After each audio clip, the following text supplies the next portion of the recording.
দুনিয়াতে আজ আপনি বসে আছেন, আগামী দিন এই দুনিয়ার ভিতর থেকে চলে যে কবরের ঘরে আমাদের জায়গা হয়ে যাবে। আহা, দিলটাকে নরম করে দিবেন মায়েরা, দিলটাকে নরম করে দিবেন। এই গোরস্থানে অনেক কবর স্থান হয়ে গেছে, কত মানুষের দেহ মাটির সাথে মিশে গেছে। একজন মানুষের দম যখন ফুরিয়ে যায়, আমার রব বলতেছেন কুল্লু নাফস, এমন কোন জীবন নাই রে যায়িকাতুল মউত, তার মরণ না আসবে। যখন মরণ এসে যায়, মরণ আসার 24 ঘন্টা পর, 24 ঘন্টা পরে তার পায়খানা রাস্তা দিয়ে একটা পোকা বের হয়ে আসে। 24 ঘন্টায় কিন্তু শরীর ফেটে যায় না, 24 ঘন্টা পরে পায়খানা রাস্তা দিয়ে একটা পোকা বের হয়। এই পোকাটা সারা শরীরের মধ্যে ছড়ায় যায়।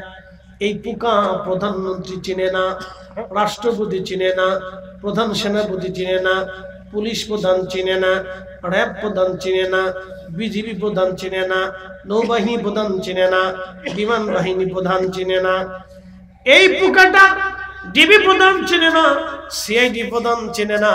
এই পোকাটা এনআইসি বলেন, এরপরে আরো যত সংস্থা আছে নিরাপত্তা, কোন নেতাকে এই প্রধান পোকা চিনে না। এলাকার বড় নেতা, আইতে নেতা, ফাইতে নেতা, কোন নেতারই এই পোকা চিনে না। কি কথা কন না কেন?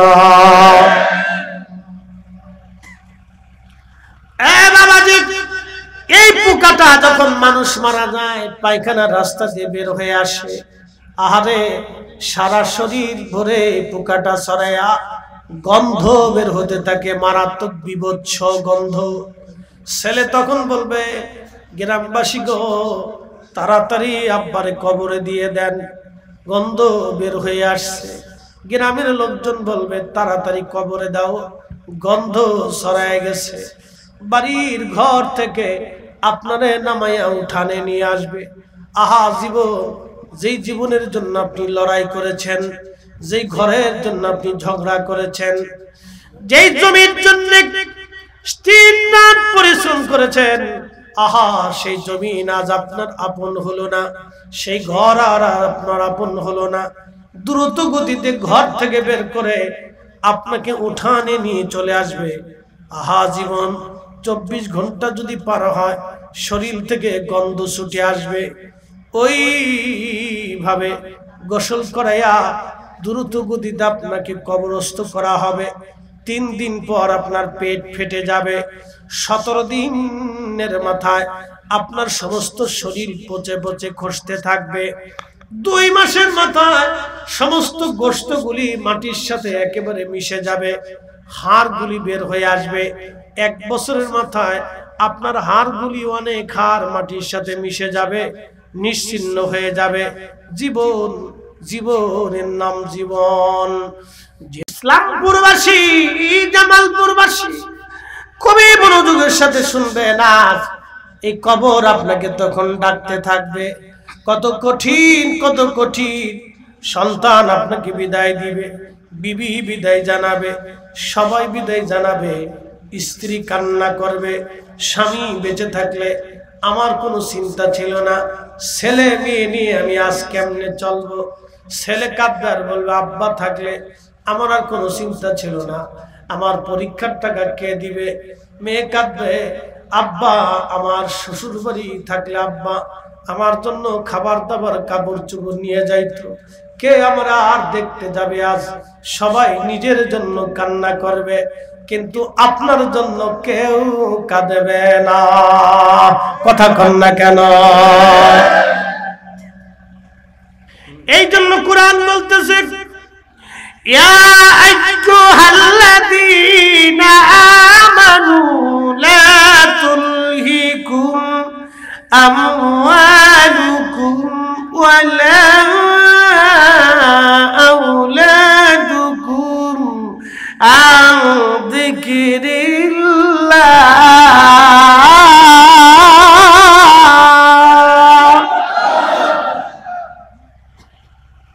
হে ঈমানদার, তোমরা সন্তান এবং সম্পদের প্রেমে পড়ে আমি আল্লাহ জিকির থেকে তোমরা গাফেল হইও না।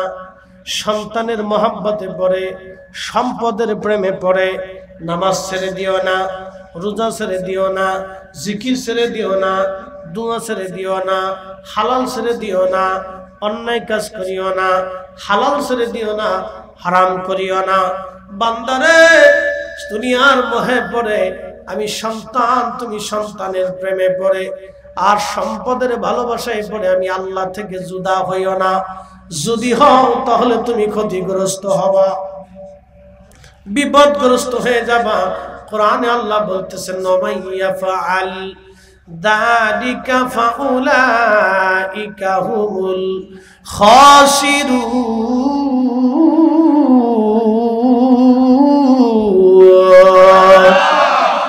বসে দোয়া করে যাবেন, মা কবর থেকে চাতক পাখির মতো তাকানো, আমার ছেলেটা মাহফিলে গেছে, বুঝিও আমার জন্য দোয়া করবে, কিন্তু ছেলে দোয়া না করে চলে গেল।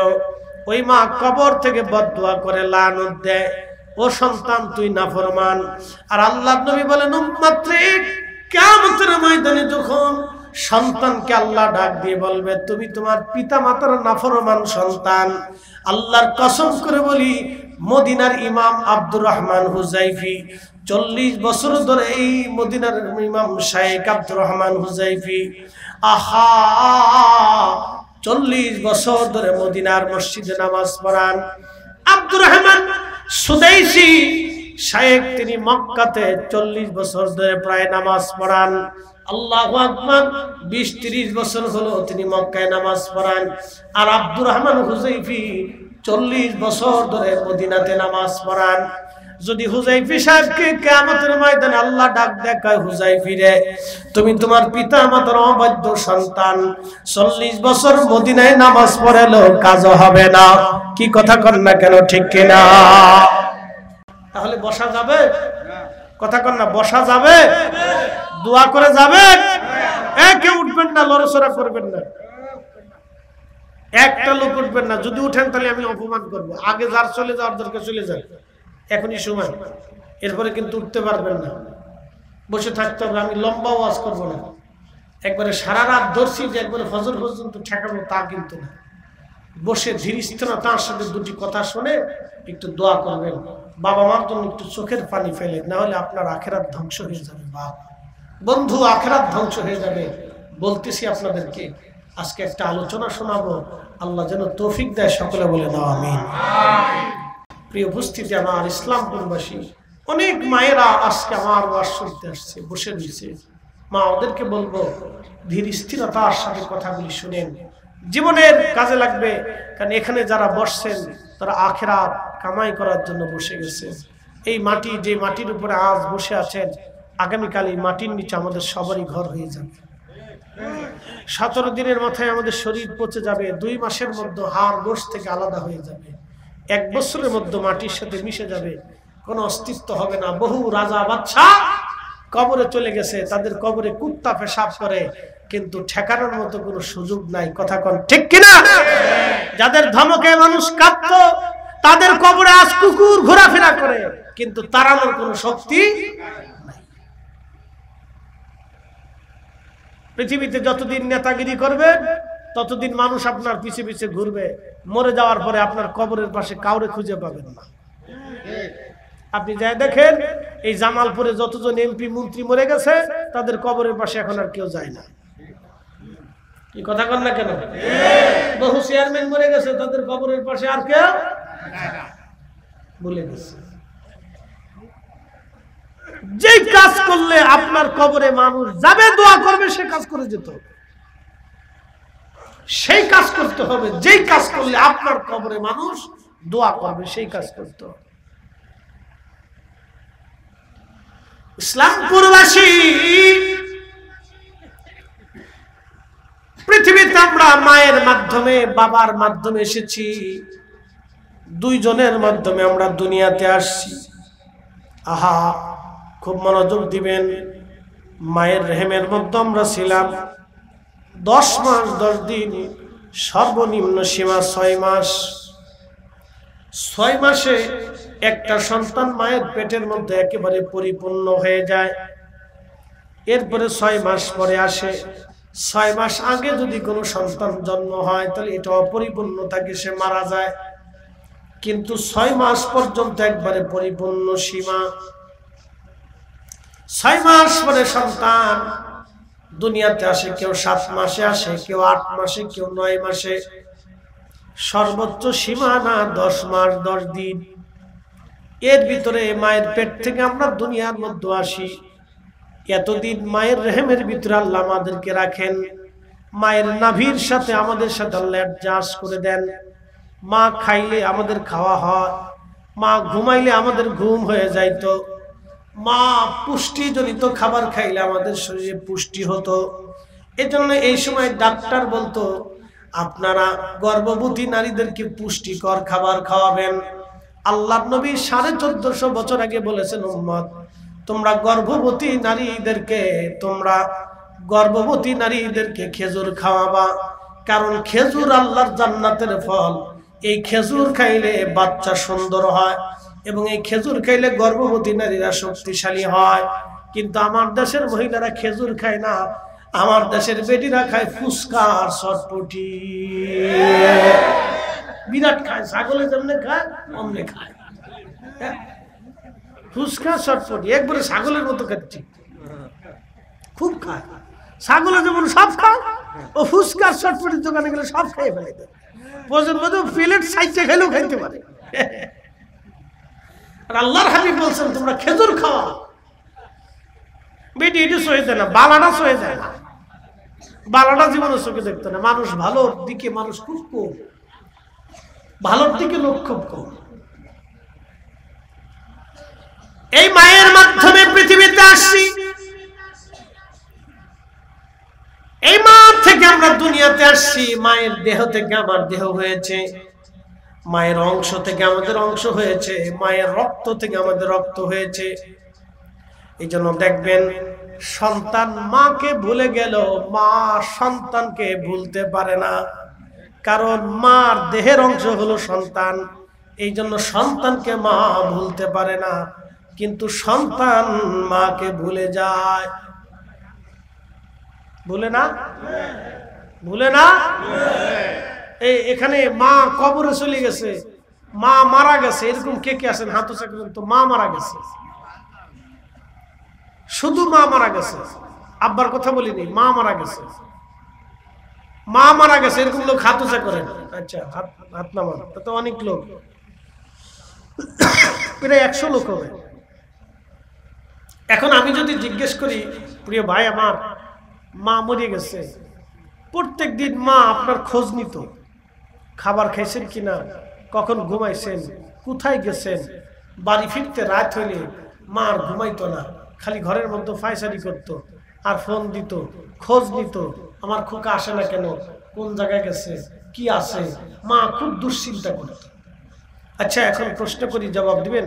মা তো আপনারা নিয়ে এত চিন্তা করতেন, মা কবরে চলে গেছে, কবরের পাশে কয়দিন মাসে দাঁড়াইছেন? আমার একটু পরিসংখ্যান দেন তো। মাসে দাঁড়াইছে, মায়ের কবরের পাশে মাসে একবার দাঁড়াইছেন, এরকম কয়জন আছে? মাশাআল্লাহ, এরকম কয়েকজন আছে। তার মানে অধিক লোক আমরা পিতামাতার কবরের পাশে দাঁড়াইতে পারি না। আমরা খুব অল্প সংখ্যক লোক পাওয়া গেছে মাসে একদিন। আর মা খোঁজ নিছে আপনার 24 ঘন্টা, আপনি খোঁজ নিলেন মাসে একদিন, তাও খুব কম সংখ্যক। এর অর্থ হচ্ছে out of sight, out of mind. মানুষ চোখের আড়াল হলে মনের আড়াল হয়ে যায়। ঠিক একদিন আপনিও চোখের আড়াল হবেন, আপনার সন্তান এরকম ভুলে যাবে। যদি আপনি দোয়া না করেন, আপনার সন্তানও ভুলে যাবে। যদি আপনার সন্তানকে দোয়া না শেখান, আপনার সন্তান আপনাকে দোয়া বন্ধ করে দিবে। যদি সন্তানকে দোয়া শিক্ষা না দেন, তাহলে সন্তান দোয়া বন্ধ করে দিবে। এই জন্য আমাদের সন্তানদেরকে দোয়া শিখাইতে হবে, দোয়াই বসাইতে হবে, দোয়া করাইতে হবে। কথা বলেন ঠিক না বেঠিক? দুয়ার দলিল এত লাগবে না, প্র্যাকটিক্যাল শিখাবেন। প্র্যাকটিক্যাল যে মুসলমান দোয়া মানে না, হয়তো মুসলমানই না। কি কথা কর না কেন? সে তো মুসলমানের কাতারই আছে। আপনি দলিল চাইতেছেন যে দোয়া করব, দলিল কি বেটা? দলিল কি চিন্তা করতে মুসলমান ওষুধ কিনে এনে দেয়,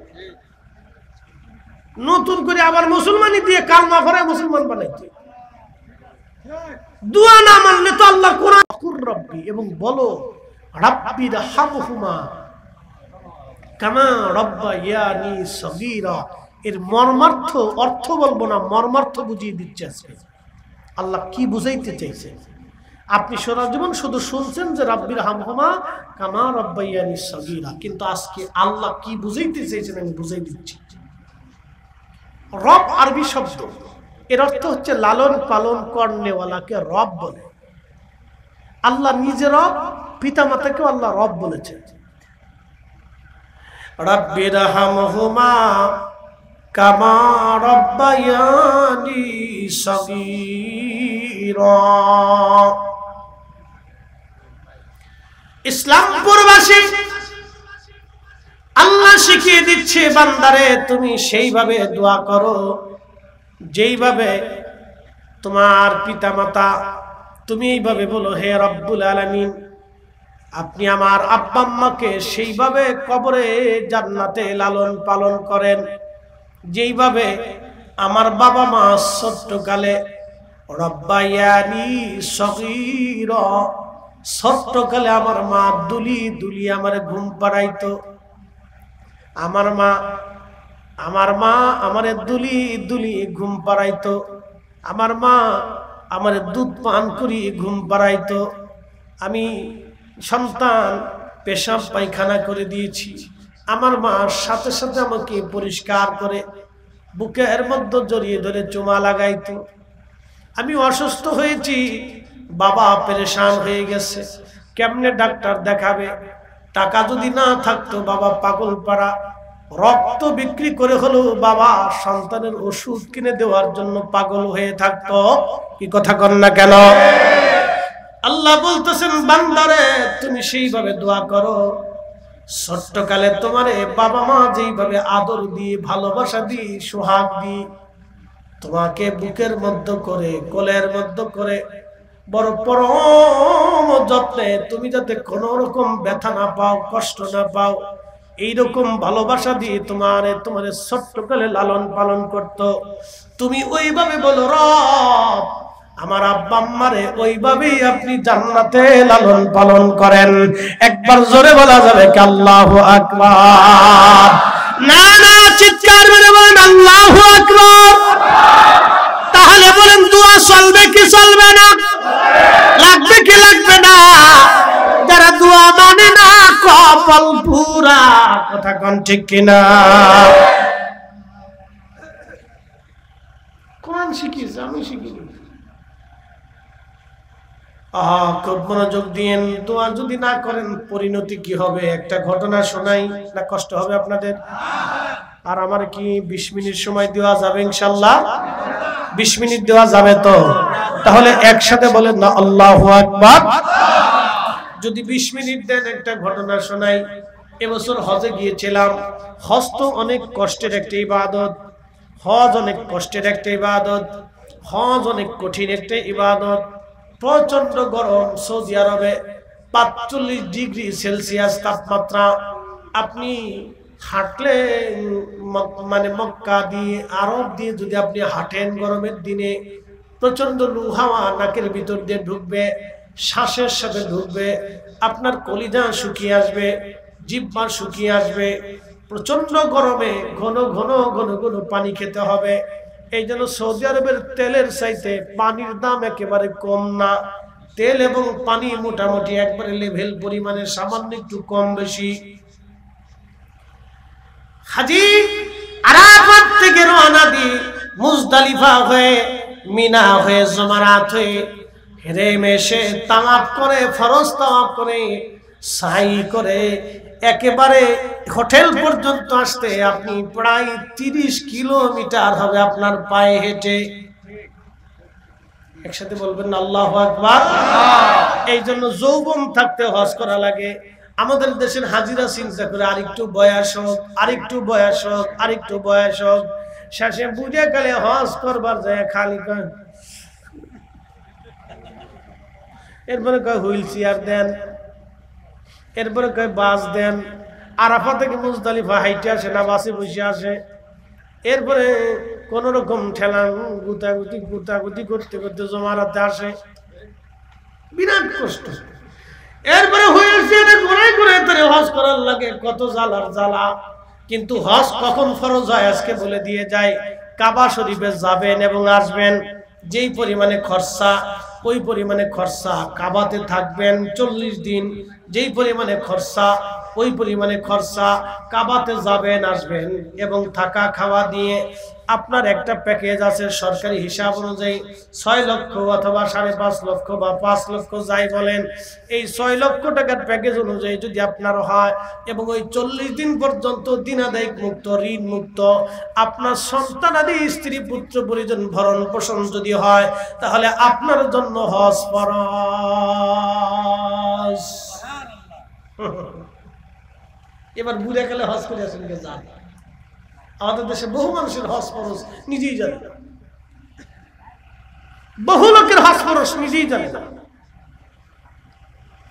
বাংলাদেশ থেকে কাবা পর্যন্ত যাবেন, 40 দিনের প্যাকেজে হজ করবেন, যত লক্ষ টাকা লাগে 6 লক্ষ ধরে, আমি 7 লক্ষই ধরলাম। 7 লক্ষ টাকা আলাদা রাখবেন, ওই 40 দিনে আপনার স্ত্রী সন্তানাদির ভরণ পোষণ এক পাশে রাখবেন, ঋণ মুক্ত থেকে যদি থাকে তাহলে হজ ফরজ। বুড়া কালে হজের চিন্তা করেন না, জোয়ান কালেই করে। বুড়া কালে হজে দেখছি হাজি খালি কুতে, কি কথা কন না কেন? জমারাতে পাথর মারতে যায় না, আমারটা মেরে দিয়ে 100 রিয়াল দিয়ে দিবেন না। আপনি যদি শয়তানকে নিজে পাথর মারতে না বললেন তা হজ করে লাভ কি?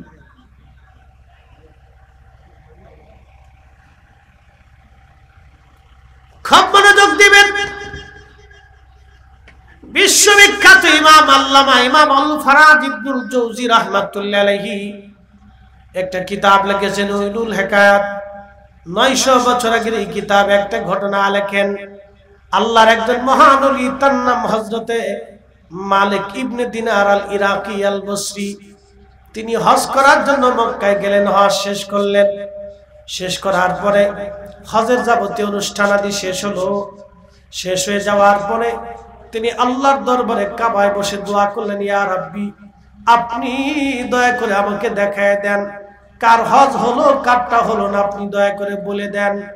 হযরত মালিক ইবনে দিনার আল ইরাকি রাহমাতুল্লাহ আলাইহিকে আল্লাহ স্বপ্নের ঘরে দেখাইলেন, মালিক রে, আমি সবার হজ কবুল করেছি, সবার জীবনের গুনাহ মাফ করেছি, কিন্তু একজনের গুনাহ মাফ করি নাই, একজনের হজ আমি আল্লাহ কবুল করি নাই। সবাইরে মাফ করছি কিন্তু একজনকে করি নাই। মালিক ইবনে দিনার আল ইরাকি বসরি চিন্তায় পড়ে গেলেন, হাই হাই হায়, সবার ক্ষমা হলো কিন্তু একজনের হলো না। সেই একজন লোকটাকে, এক লোকটাকে এটা দেখতে। পরের দিন আবার হেরেমে বসছে, হেরেমে বসে আবার কাঁদতেছে, আল্লাহ, ওই একটা লোক কি? আমি যদি হই তা আমি মালিকের জীবন বরবাদ, আল্লাহ আপনি দয়া করে বলে দেন। পরের রাত্রি আল্লাহ আবার স্বপ্নে বলতেছেন, মালিক রে, সবাইরে মাফ করছি কিন্তু একজনকে করি নাই। সে একজনের নাম হচ্ছে মুহাম্মদ ইবনে হারুন সমরকন্দি। সমরকন্দে তার বাড়ি।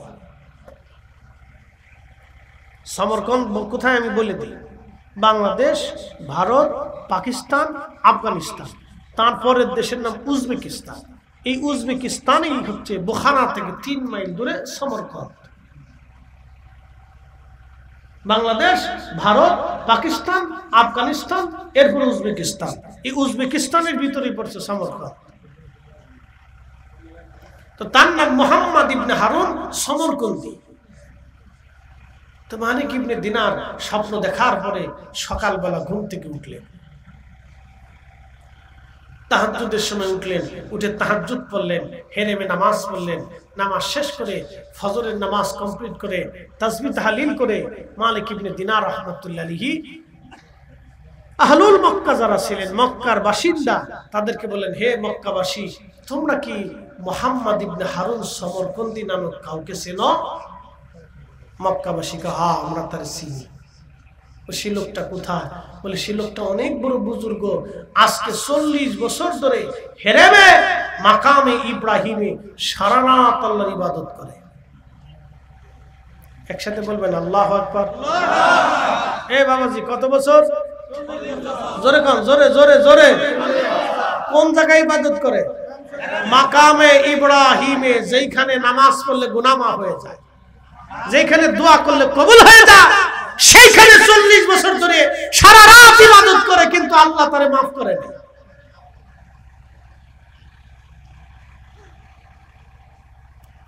দোয়া সারা চলে যাবার চাইতেছেন না? চলে যা, এই ঘটনাটা সাথে করে বাড়ি নিয়ে যা, তারপরে দোয়া সারা চলে যা, অসুবিধা নেই। এখান থেকে কিছু শিখে যান, তারপরে দোয়া সারা চলে যান। করতে কব না, মন চালি করেন, না করলে চলে যায়, খালি শুনে যান।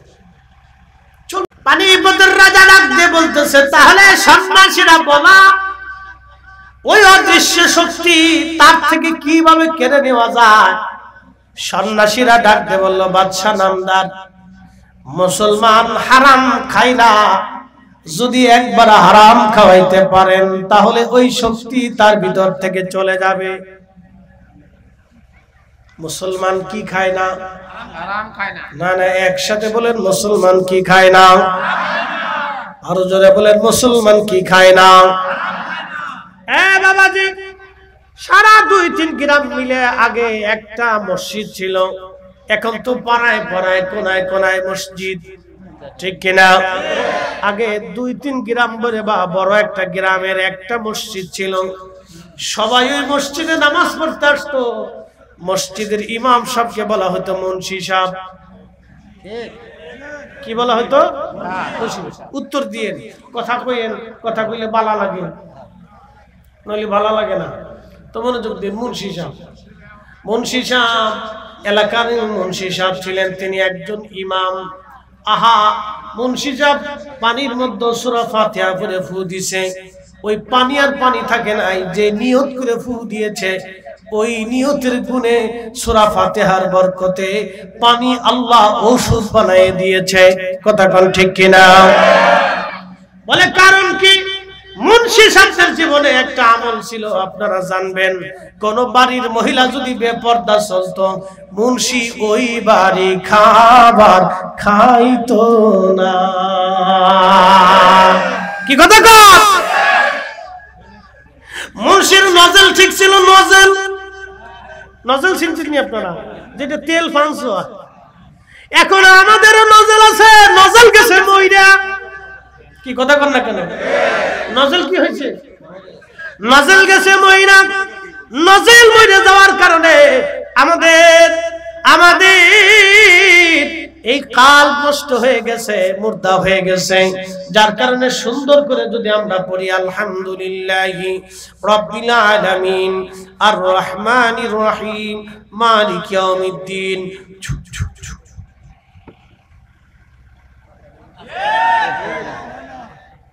নজেল, কথা কন না, নজেল নজেল। আগের মুন্সি তার একেবারে 100% বিশুদ্ধ না, কিন্তু দিল বিশুদ্ধ। কথা কন না কেন? খাবার বিশুদ্ধ। খাবার কি? খাবার বিশুদ্ধ, দিল বিশুদ্ধ, একিন বিশুদ্ধ, চোখ বিশুদ্ধ, জবান বিশুদ্ধ, জিহ্বা বিশুদ্ধ, হাত বিশুদ্ধ, পা বিশুদ্ধ, যার কারণে পানির মধ্যে ফু মারার সঙ্গে সঙ্গে পানি ওষুধ হয়ে গেছে। কথা কন না কেন? হযরতে বুখারী কলন্দর সন্ন্যাসী বলতেছে, বাদশা যদি শুয়োরের গোশত খাওয়াইতে পারেন তাহলে তার শক্তি নষ্ট হয়ে যাবে। বলে তারা তো শুয়োরের গোশতকে হারাম মনে করে।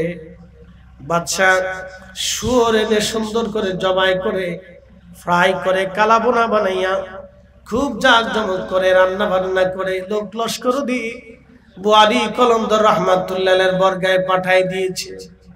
ও ইসলামপুরবাসী শুনে যাবে না, জমিন আল্লাহর ওলিরা কালেমার দাওয়াত নিয়ে আসছে। কথা কন না কেন? ঠিক কিনা? এই জমিনে কালেমার দাওয়াত আল্লাহর ওলিরা দিয়েছে। শাহজালাল আমিনী মুজাররদি একা যা করেছে, আমরা 60 লক্ষ আলেম তা করতে পারি নাই। বলে কারণ কি? এখন আলেম আছে বাংলাদেশে 60 লাখ, দল আছে 30টা। শাহজালালের সময় দল ছিল কয়টা? মত ছিল কয়টা? নীতি ছিল কয়টা? পথ ছিল কয়টা? কোরআন ছিল কয়টা? সুন্নাহ ছিল কয়টা? বিধান ছিল কয়টা? জিহাদ ছিল কয়টা?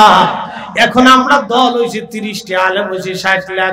একজন আরেকজনকে গুতায়, আরেকজন আরেকজনকে গুতায়। কি কথা কন না কা? যার কারণে কোনো কাজ হয় কোনো কাজ হয় না।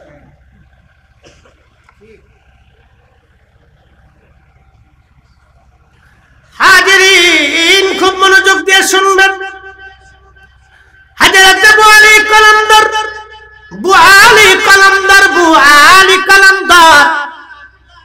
আল্লাহর মহান ওলি সামনে যখন খাবার নিয়ে আসছে, আমাদের মোবাইলে মেসেজ আসে না? কোম্পানি মেসেজ পাঠায়। মেসেজ যার যার মোবাইলে তার তার নাম্বারে মেসেজ চলে আসে। আপনার মোবাইলের মেসেজ অন্য দেখে না, অন্যের মেসেজ আপনি দেখেন না। আল্লাহর ওলিদের কাছে আল্লাহর পক্ষ থেকে আগে মেসেজ আসতো। সুবহানাল্লাহ। কি বাড়ি যাইয়া কি আসতো? কথা কর না কেন? কি আসতো? কালবের ভিতরে মেসেজ আসতো। খাবার সামনে বাচ্চা পাঠাই দিছে গরুর গোশত বলিয়া, আল্লাহ মেসেজ পাঠাইছে আবু আলী কলমদারের কালবে, বন্ধু খাবার খাওয়া যাবে না, এটা গরুর গোশত না রে বন্ধু, শুয়োরের গোশত। আল্লাহর ওলি ডাক ডাকা, বাচ্চার লোকেরা তোমাদের বাচ্চাকে বলবা আবু আলী কলমদার মুসলমান, শুয়োরের গোশত খায় না। তোমার বাচ্চার এই গোশত খাইতে বলবা, এই গোশত আমাদের জন্য হারাম। একবার জোরে বলা যাবে কি আল্লাহু আকবার। একদিন মাটির ভিতরে হবে ঘরে মন আমার, কেন বান্ধ দালান ঘর।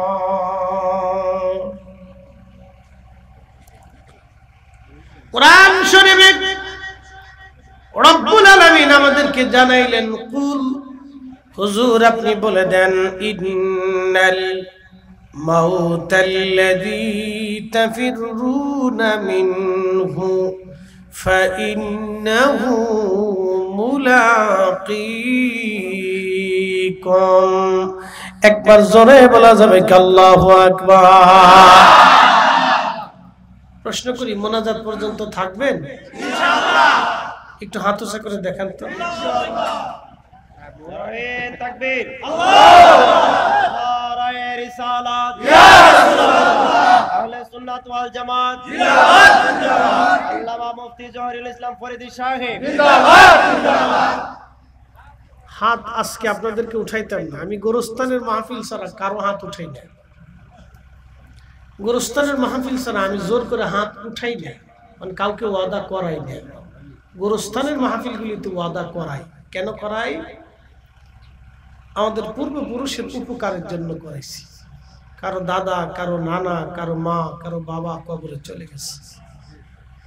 এরা চাতক পাখির মতো কবর থেকে তাকিয়েছে, আমার খুকা মাহফিলে গেছে, বুঝি আমার জন্য কিছু পাঠাবে।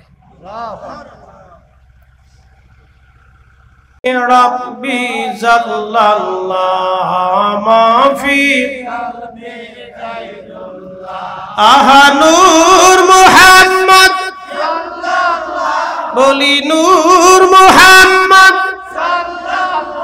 বলি লা ইলাহা ইল্লাল্লাহ, লা ইলাহা ইল্লাল্লাহ, লা ইলাহা ইল্লাল্লাহ, লা ইলাহা ইল্লাল্লাহ। আসিয়া বলে আল্লাহ আল্লাহ, ফেরাউন দিছে কত জ্বালা। আল্লাহ বলেন ও জিবরাইল খুলো है जन्नतेर ताला ला इलाहा इल्लल्लाह ला इलाहा इल्लल्लाह ला इलाहा इल्लल्लाह ला इलाहा इल्लल्लाह मुहम्मदुर रसूलुल्लाह सल्लल्लाहु अलैहि वसल्लम।